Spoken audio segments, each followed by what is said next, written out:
За өнөөдрийн бичлэг дээр би Matthew Perry-гийн одоо нас барсан шалтгааны тухай ярина. Тэгээд хар тамхи гэх мэт зүйлийн талаар ярих болохоор насанд хүрээгүй хүмүүс үзэж болохгүй. 18-аас дээш насныхан үзээрэй. Өнгөрсөн жилийн 10 сарын 28-ны өдөр дэлхийд даяар Matthew Perry-г нас барсныг мэдсэн.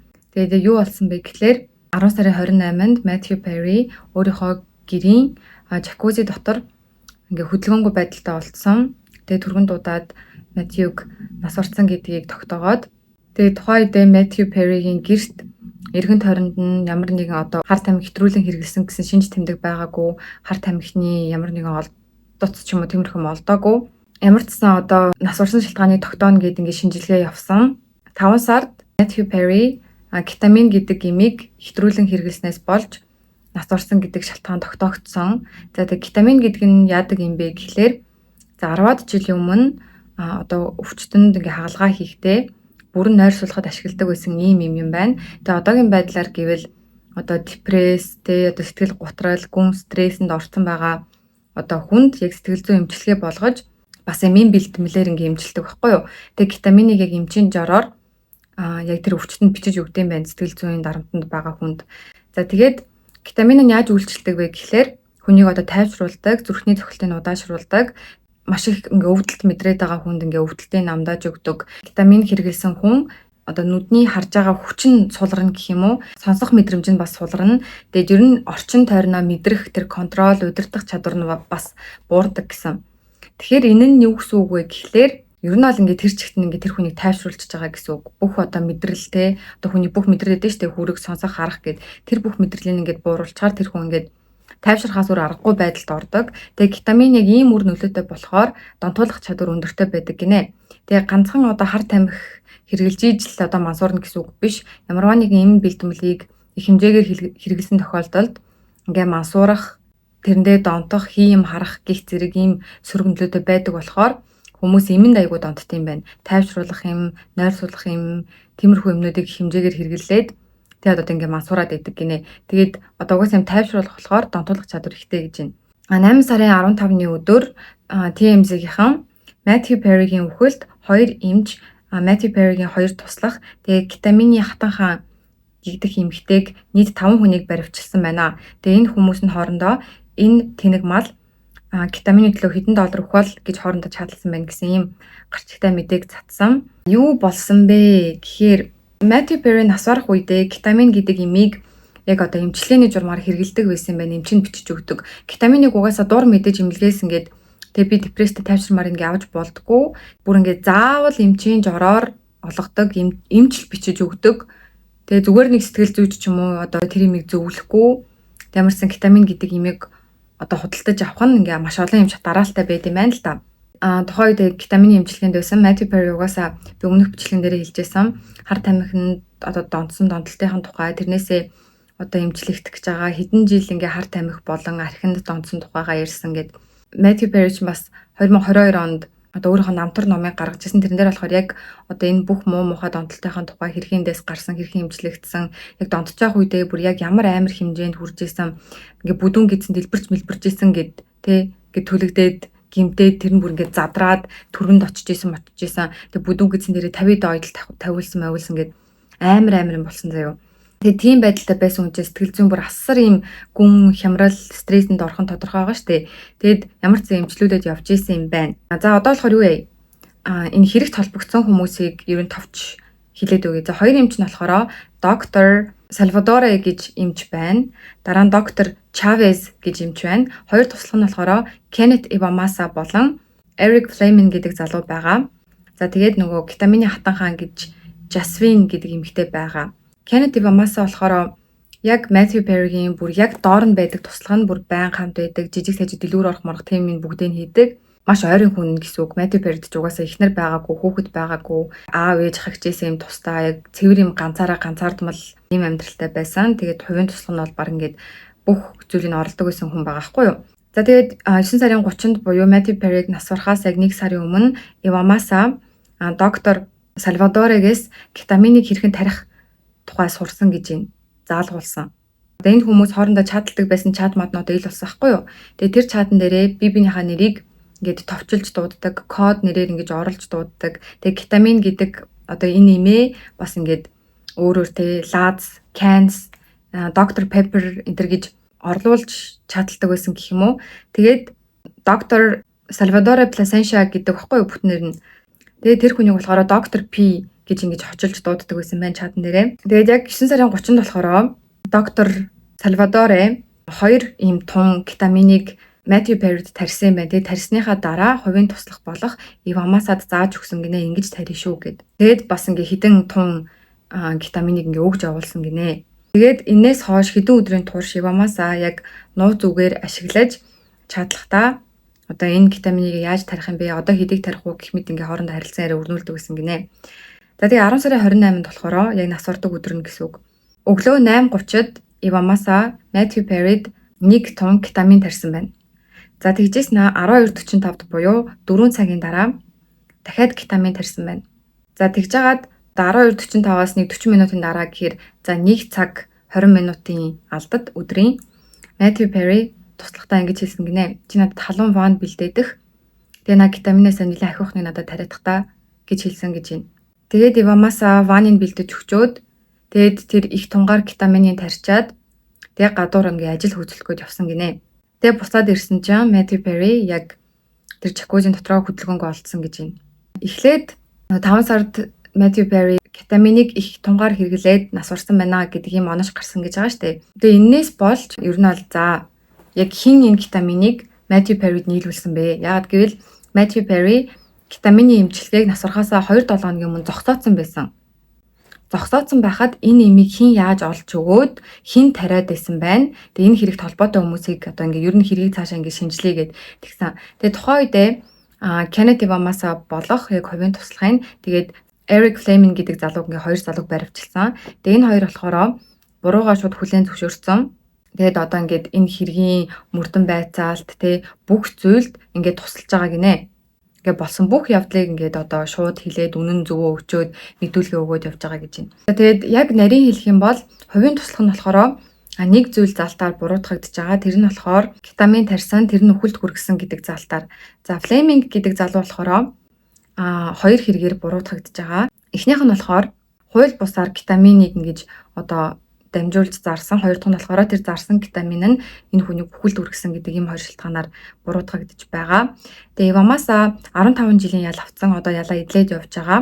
Харин Fleming нь болохоор 25 жилийн ял авцсан байгаа юм байна. Тэгээ энэ хоёр хэрэгт ингээд одоо тусалцаа үзүүлж байгаа, буруугаа хүлээсэн, мөрдөн байцаалтанд хувь нэмэр оруулж байгаа гэдгээс болоод ер нь бол энэ ял нь бас хөнгөлөгдөж магадгүй байгаа юм байна. За тэгээд одоо энэ хэргийг шинжилж байгаа хүмүүсээ штэ ингэж хэлсэн байна.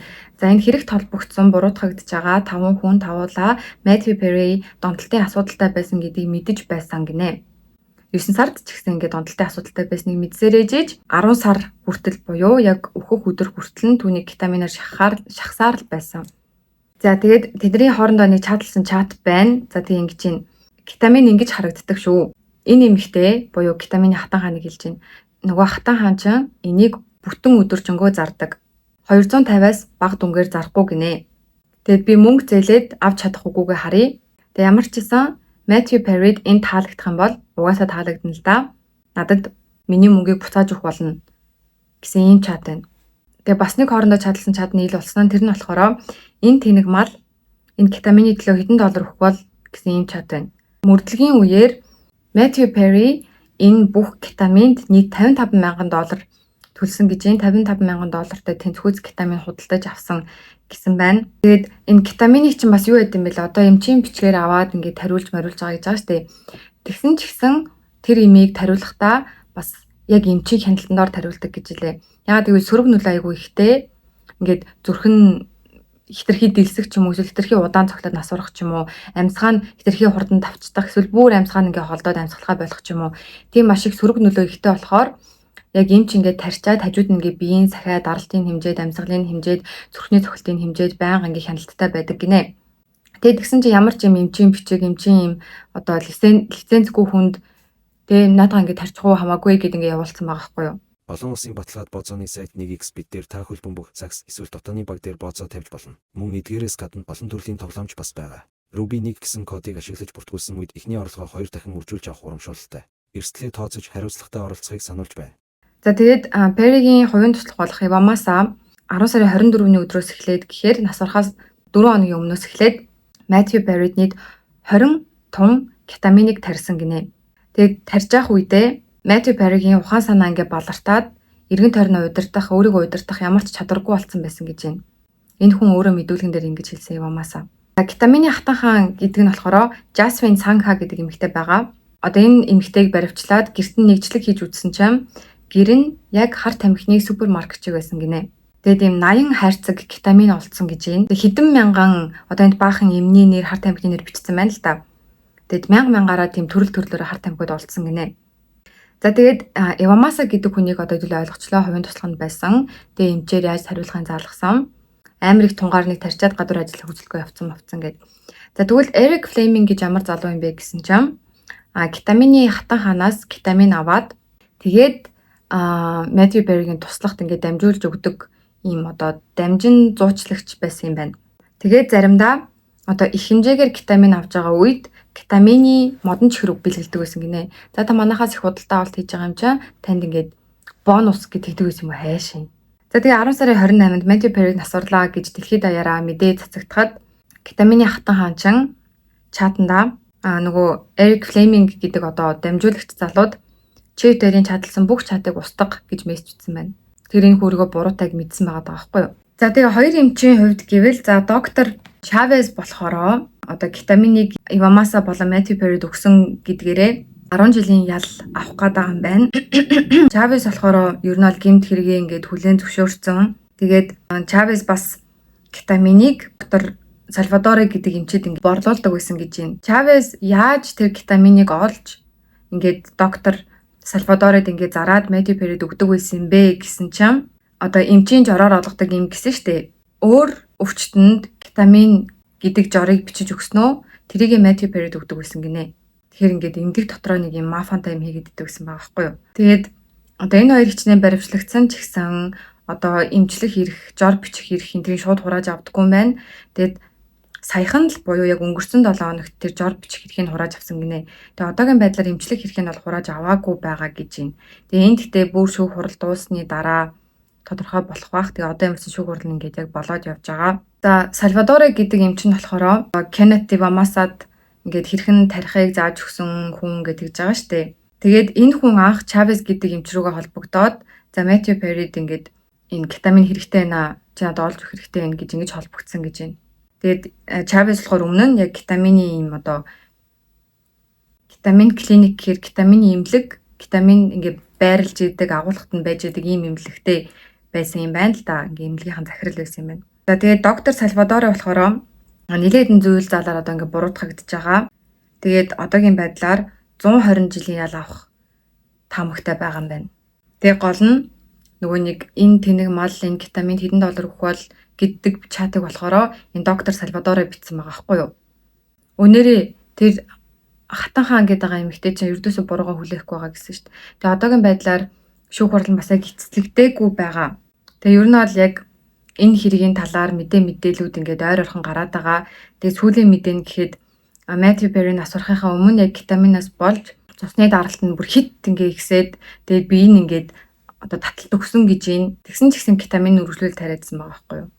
Тэгээд Matthew Perry яг нас барахынхаа нэг хэдэн хоногийн өмнө яг тэр нас барсан одоо жакузинда, вананда ахуулсан зураг Instagram-да пост хийжсэн. Тэгээд тайлбар дээр нь болохоор бүлээн усанд одоо ингээ булгалж байгаа, буцалж байгаа одоо энэ чинь жакузи гэхэд доороос нь ингээд бүр гэж байгаа штэ. Тийм усанд ингээ хөвтгөн чамд юм гой мэдрэмж өгдөг гэж юу? Би бол Matman гэж ингээ биччихсэн. Тэгээд дараа нь яг тэр усан сандаа нас барсан байгаа байдалтай олдсон нь хүмүүс ер нь бол эхэндээ болохоор нэг ийм онол яваадсэн штэ. Matthew Perry өөрөө нас барахыгаа мэдчихсэн, амиа оруулах гэжсэн хүмүүст ингээд даалд утгаар ингээ ойлгуулад исэн гэдгсэн чинь ер нь бол үгүй л болж таарлаа. Тэгээд одоо нараа саяхны мэдэн дээр тэгсэн чинь ингэж юм Ивамаса Matthew Perry-г нас барахаас одоо өмнөх хоногудад нийт 30 удаа 30 шот кетамин тарьсан гэсэн одоо ингээд апдейт хийчихэж байгаа байхгүй. Өмнө нь болохоор 20 шот гэж ярьж байсан шүү дээ. Тэсэн чинь дараагийн мэдэн дээр 30 болчих.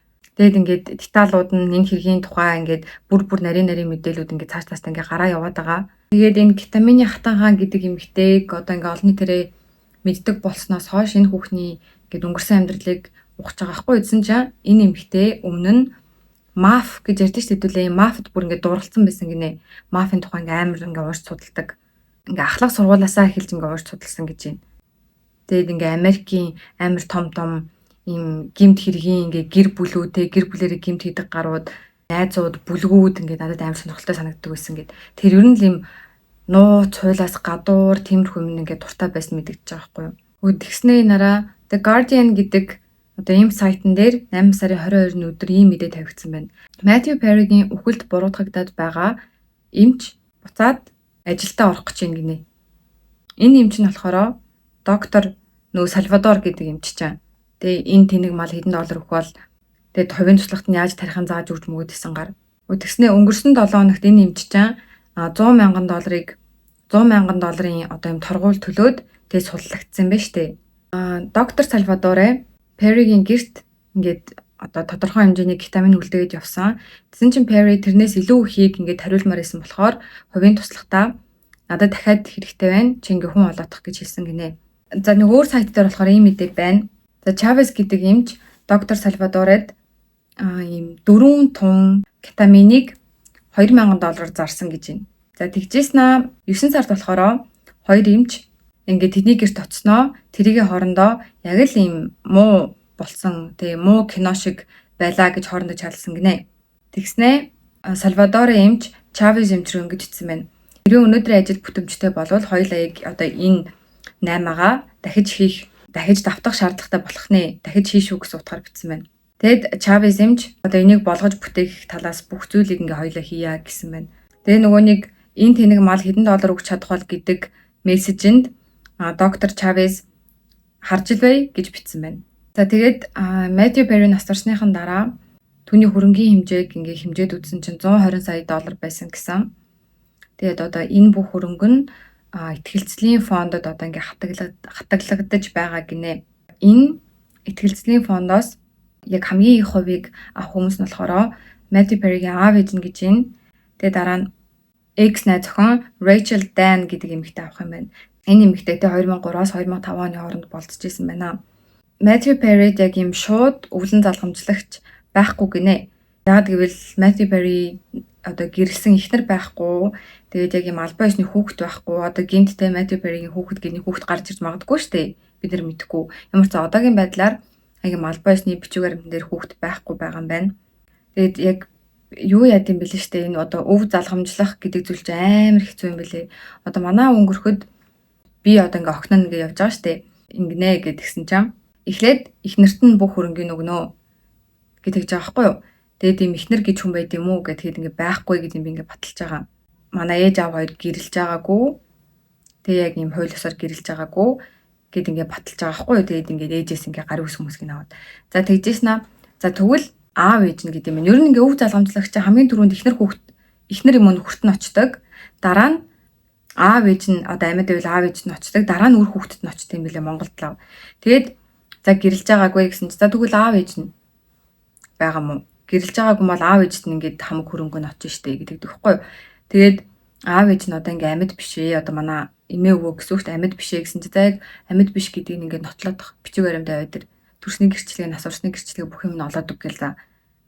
Тэгэл тэрийг ингээл олоод за тэгжээснэ яг ингээ хууль ёсны бүх хүүхдүүдээс нь ингээд бичиг аваад гээл за бүх яг хүүхдүүдийг олоодох гэж мэгэл. Тэгээд нүүв залгамжлалт чинь шууд ирдгүү ингээд жил мөлийн дараа ирд юм бэлээ. Тэгээд ингээд нас урцныг нь зарлаад тэгээд энэ жилийн дотор тэгээд би ингээд одоо хууль ёсны өв залгамжлагч нь байна гэж хүн гарч ирж магадгүй гэж жил хүлээд юм бэлээ. Одоо гинт би ихнэр нь байсан ч юм уу те эсвэл би хүүхэд нь байж тээ гэд ингээд хүмүүс гарч ирдэг гэсэн. Тэм болохоор жил хүлээд юм бэлээ Монголд лав. Тэгээд Matthew Perry-гийн хувьд бол ийм байна. Тэгээд одоо Matthew Perry чинь одоо хүртэл одоо ингээ Friends гэдэг цувралаас мөнгө олж идэг. Одоо чи наа захнал гэхэд Netflix дээр хүмүүс одоо ингээ төлбөрөө төлөө subscription аваад Friends-ийг ингээд үзэж байгаад тэгээ тодорхой хэмжээний хувь нь Friends-ийн жүжигчид, найруулагч, зохиолч гэх мэт хүмүүст ингээ очиж байдаг. Тэндээс Matthew Perry энэ бол бүх насан туршдаа хүмүүс Friends гэдэг киног санджил байгаа бол мөнгө авна. За тэгээ өөр 2022 онд гаргаж ирсэн намтар номын хүн худалдаж авах ч юм уу тэр намтар номын өөр ямар нэгэн одоо подкаст видео энтерт ашиглахаар бол ч юм уу те Matthew Perry бас мөнгө аван. Тэгээд яг энэ бүх одоо бизнесийн өөрийнх нь уран бүтээлийн орлого болгоныг аав ээж нь авна гинэ. За тэгээд бүгдээрээ энэ бичлэгэн дээр юуг ойлгож авсан бэ гэхлээр хар тамхи гэхэрэл бүр яг юм хар тамхи өвөс те одоо ихний шидийн нэртэй хар тамхи байдгүй юм байна. Ийм төрөл бүрийн тайвшруулах нөлөөтэй юмнууд ч гэсэн мансууруулж болдсон байна гэдгийг ойлголоо. Одоо Монголд ч гэсэнтэй энэ хар тамхи мансууруулах бодисноос болж хорж байгаа хүмүүс, шоронд явж байгаа хүмүүс зөндөө байгаа. Одоо зөвшөөрөлт оронд нь оцсон ч гэсэн одоо хэрэгжилж болно гэсэн үг болчихж байгаа шүү дээ. Тэгээ ер нь одоо чи зөвшөөрөлт оронд нь амьдарсан ч бай, чи зөвшөөрөлгүй оронд нь амьдарсан бай хамаагүй чи өөрийгөө донтон ч юм уу донтож магадгүй гэж эргэлзэж л байгаа бол чи донтох аюултай байна гэсэн үг. Яг үнэхээр тэрийг яг ингээ хууль ёсны орондоо яг зөв зохистой хэрэглээ тунгийн тааруулаад одоо хэрэглээж чадчих байгаа хүмүүс байгаа ч гэсэн чи тэрийг бас ингээ тунгийн тааруулж хэрэглэж чадахгүй юу гэдэг чинь бас тодорхойгүй. Тийм болохоор чи үнэхээр жоохон ч гэсэн эргэлзэж байгаа л тэгээл чамд аюул байна гэсэн үг, донтох аюул байна гэсэн үг. Тэгээд Matthew Perry бас Friends цуврал дээр ингэж ярьж байсан. Хүмүүс энэ киног айгүй ад жаргалтайгаар үздэг, тэ. Ста ингээл асуудлаасаа мартахын тулд Friends-ийг үздэг, амар гоё яадаг мэддэг гэд. Миний хувьд болохоор Friends-ийг үзэхээр айгүй зовдөг. Ягаад гэвэл би ингээд анги болгон дээр нь сцен болгон дээр нь би өөрийгөө яаж их зовж ийснийг мэддэг. Наад зах нь л гэхэд би огцом тэ зүгээр баг анги болгоны туршид гинт тураал гинт амар таргалаад байгаа. Би таргалж байгаа үед бол та нар намайг архинд донтсон байна гэж бодоорой. Би харин амар туранхаа болоод байгаа үед та нар намайг хар тамхинд донтсон байна гэж бодоорой гэж хэлжсэн. Тэгэд яг энэ сцены зураг авалтыг авчаад би 0 ороод гялс юмас орчоод гарч ирдэг байсан даа гэд миний толгой дандаа ийм л дурсамжууд эргэлддэг байсан гэж ярьж байгаа байхгүй юу. Тэгэхээр ер нь арх тамхи юу ч вэ хэмжээнээсээ хэтрүүл бүгд аюултай. Донтолтын ямар нэгэн шинж тэмдэг байгаа л бол хэрэггүй болохгүй. Одоо энэ кетамин гэдэг ийм ингээ маш үр дүнтэй, маш сайн юм гэж байгаа байхгүй юу? Хүнийг үнэхээр депресснээс нэмжиж чаддаг гэд. Тэгээ нэг хэтрүүлэн хэрэглэхээр аюул болчихж байгаа. Арх ч гэсэн юу гэдэг ингээд архийг зохистой хэрэглэж байгаа хүмүүс зөндөө байна штэ. Тэгтээ бас хэтрүүлэн хэрэглэвэл хүн ч бас амар аюултай. Тийм болохоор юм болгоны тунган тааруул. Тунган тааруулж чадахгүй бол тунган тааруулж чадахгүй гэж бодож ивэл тэгээд бол. Matthew Perry болохоор 1969 оны 8 сарын 19-нд төрсөн. Хэрвээ Matthew Perry одоо амьд байсан бол яг 55 нас хүрээд л байж авах байсан байна.